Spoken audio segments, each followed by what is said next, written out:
నేను మీ Kumaraswamy, AP state ground water department registered geologist. ఒక బోరుబావి నడిచినప్పుడు ఇంకొక బోరుబావి నుంచి నీరు తగ్గడం కానీ ఆగిపోవడం కానీ మనం గమనించే ఉంటాం.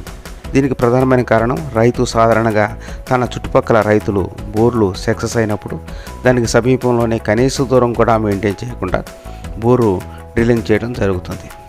ఒక బోరు బండి నడిచినప్పుడు దాంట్లో నుంచి వచ్చిన కంప్రెషర్ యొక్క ఎయిర్ పక్క బోరులో నుంచి రావడం మనం గమనించే ఉంటాం. ఒకే ఫ్రాక్చర్పై కానీ లేయర్పై కానీ 2 బోర్లు డ్రిల్లింగ్ చేసినప్పుడు పై భాగంలో ఉన్న బోరు యొక్క నీరు తగ్గడం కానీ ఆగిపోవడం కానీ జరుగుతూ ఉంటుంది. ఒక అనుభవం కలిగిన జియాలజిస్ట్తో సర్వే చేయించుకుంటే మీ భూమి అంతా సర్వే నిర్వహించి పక్క బోర్లో కనీస దూరం ఉండేటట్టుగా పాయింట్లు గుర్తించడం జరుగుతుంది. అలాగే ఎక్కువ లైఫ్ ఉండేటట్టుగా పాయింట్లు రికమెండ్ చేయడం జరుగుతుంది. మా సేవలు అవసరమైతే కింద నెంబర్కు ప్రయత్నించండి. ధన్యవాదాలు.